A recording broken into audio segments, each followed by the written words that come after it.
How you doing, everybody? It's Jay Nanda, San Antonio Metal Music Examiner with Access.com, coming to you on a night where the mighty Lynch mob is going to be headlining the Corova, literally going on stage in an hour, hour and a half or so, and you definitely should be recognizing the gentleman I have the pleasure of going into the pit with right now, vocalist Oni Logan, guitarist George Lynch. Gentlemen, how are you? Thanks so much for being here. I'm kind of a guitarist slash vocalist. There we go. Oni's sort of a vocalist slash guitarist. Just to set the record straight. And they are here in San Antonio a mere 48 hours after their latest album, Rebel, was released. And it's a kick-ass record. Go ahead and check it out if you haven't yet. It's so cool that we're honored that you guys are playing one of the first shows. I know you played in Dallas Friday night, the night the album came out, but you're one of the first here since the CD came out.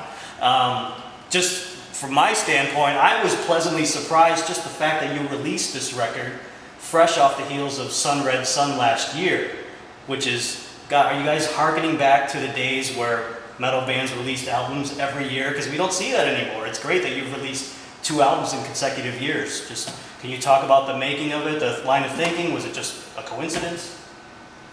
Well, I mean, think of yourself and your job. I mean, could you, you're busy every day, right? And you're working every day. That's kind of how we are. I mean, music is constantly, that's what we think about every day. And we have ideas and we create, and so that's all we've done is write music and record music and perform music. So to sit around and wait for a year and a half, that's a really long time, because you get a lot of inspiration in that long period of time, and you want to document that. Oni, your thoughts about the record and some of the songs on it? To me, sounds like a very groovy, bluesy record. I know you guys have released a couple of videos coming out. Automatic Fix, Testify is a kick-ass song. Just give me that, light that feeling. That's awesome. I feel great about that. I mean, we're going back to some of the Lynch mob sound of what we're known for, and also venturing off a little bit more on the experimental side, like we always like to do between George and I. Right. So it was a nice, easy process, and I think we nailed it on the head with this, having Brian Tichy on drums, as well as Jeff Pilson on bass, great rhythm section. We got some great songs, and we're getting some great feedback so far, so it's only fresh out of the gate right now, but we hope to keep this ball rolling on the road. And we got Jimmy Deanna on drums for the live act, and Sean McNabb as the rhythm section. So everything's looking good. And we're going upward and onwards. I think the process, just feeding off what you said, I think the process of recording has gotten easier for us too. Writing and recording, I mean, the compositional thing is just, it used to be more of a struggle. I mean, it's become easier. It's just something we've learned to do better and become more efficient with our time. So we get together and we write, and we're more productive in a shorter period of time. So it doesn't take a year and a half to put it all together. And plus, we don't have all those distractions we had in the 80s and early 90s, if you know what I mean. Right, I do. And in fact, Oni took the words right out of my mouth, because, like you said, Jeff and Brian are on the record, so obviously you're a longtime friend from the Dokken days, Jeff Pilson. But on stage tonight and on tour, filling their spots on the album, will be original Bullet Boys drummer Jimmy Deanda, and of course Sean McNabb on bass. And it's interesting because Oni and I did a little interview about a year and a half ago when Oni was here in town with the Dio Disciples. You may recall that interview was politely crashed by your cohort, Mark Bowles, when he walked right into the room and then ended up joining us on the couch, which was pretty funny. Of course, at the time, Mark, people know him from his vocalist days with Yngwie Malmsteen. He had been singing with Dio Disciples. Nowadays, Mark is the bassist in Dokken. The guy Mark replaced is Sean McNabb, who's on stage with you guys tonight. I'm lost. Is that even more than the six degrees of... It's an incestuous deal. And Jimmy and Sean were in Lynch mob. Yes, and they spent in the early previous 2000s, or was it the late 90s? 2002, when we went out opening up for the man Dio himself. We did some gigs with... So this exact band was a band at one point. I don't know if you were singing in the band, Sean and Jimmy were in it. Okay, there we were. So this band, this is the second time we've been together as a band. But this feels really good. This feels like family and home. And that's what we're really striving for. We had that when we initially formed the band. We're very careful about picking band members and building the band correctly to where it had some, hopefully some longevity, but Yeah. also built it to be significant, not a flash in the pan. And I think even though the personnel has changed, pretty much been a revolving door like McDonald's, unfortunately, we keep trying to get to that point back to where we were, to where, it's really the idea of what the band is about, what the Lynch Mob is about. Not only in the sound, but also in the way we interact as people and work and, other things besides work. We're friends as well. Right. We hang out, we have a good time, and good balance of work and enjoying what we do. And enjoying playing with each other on and off stage. And speaking of your place in the band, one of my social media readers, Joseph from San Antonio, wanted to know what led to your initial departure after the Wicked Sensation time, and that maybe you can talk. This is where Oni throws the mic off of his shirt and walks out. Well, like I said, that was a social media question. That's not mine. But what I would like to know on the second half of that is what planted the seeds for your return a few years ago. Whatever you want to address about that. It hasn't been a few years ago. I mean, George and I came back, started working together. I think it was 2009 when we got asked to do the Oklahoma. Well, initially it was supposed to be a Cinderella tour, but then Tom had a little problem with his throat. That tour got canceled, but we ended up getting together, and I flew out to California, and we decided, well, let's not waste any time. Well, how about doing an album and recording something new? And the result of that was Smoke and Mirrors. We ended up hiring Marco Mendoza and Scott Coogan on drums, and we released that album, which was a very good album as well. And we toured the States and, in Europe? Europe. We went to... Oh, no. No, we went to Australia. Yeah.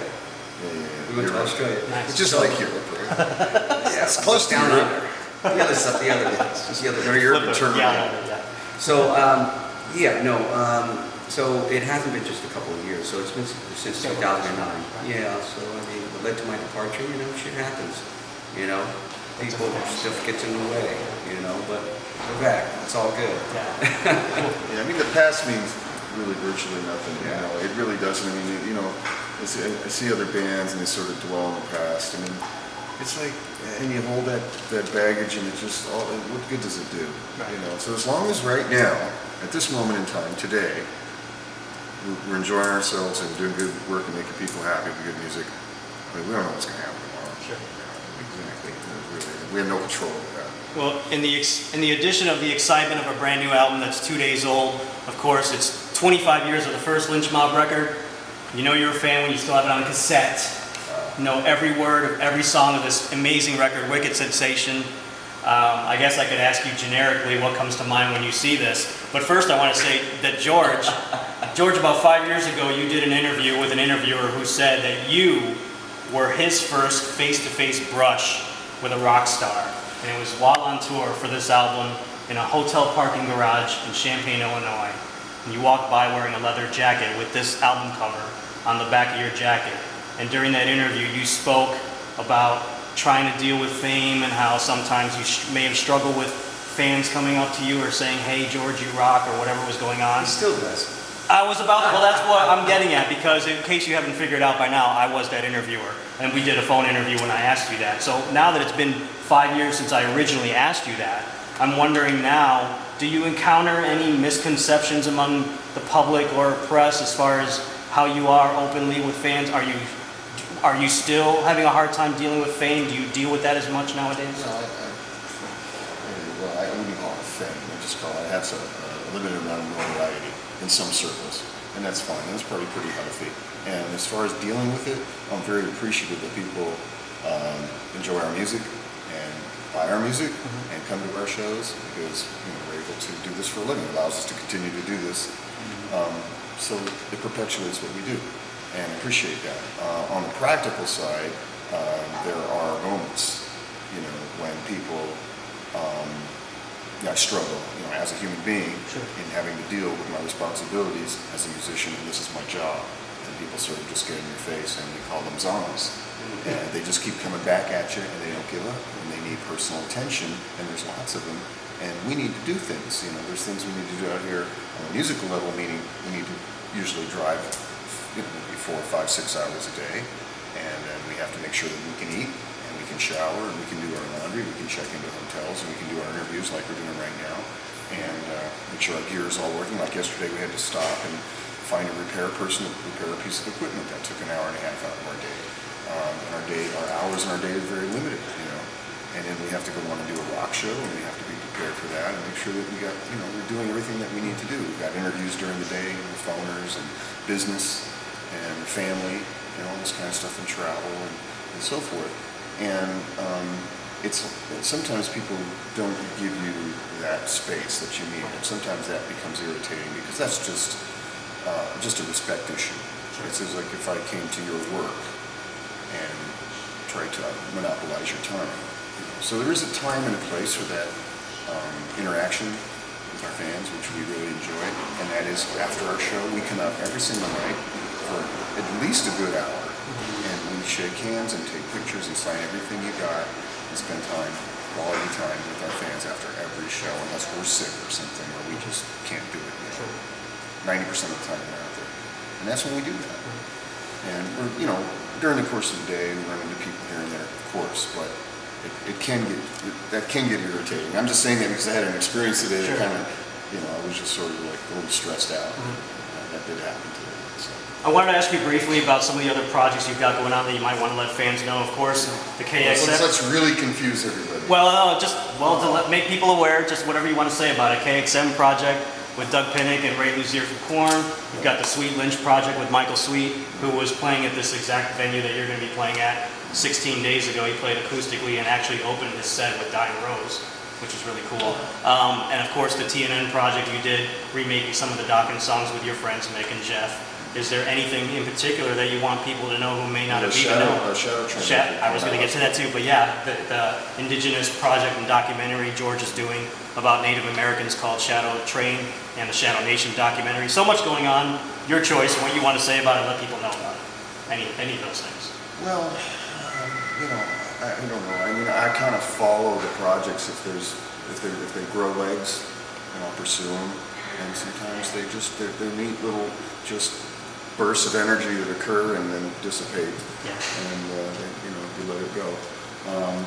So I'm not even sure what I'm going to follow through with, but right now, Lynch Mob is my core band. Always has been. Only I, you know, basically making records consistently and touring consistently. So that's something people can depend on. You know, and we both do things on the side. You know, it's just a musician's life. You know, we have other interest. I mean, even our next record that we're planning on, some of the ideas we were talking about. We're planning on starting it soon. Start writing for it soon. A little different angle though. A different little angle, but you know, element of surprise. Why not do that? You know what I mean? We don't have to.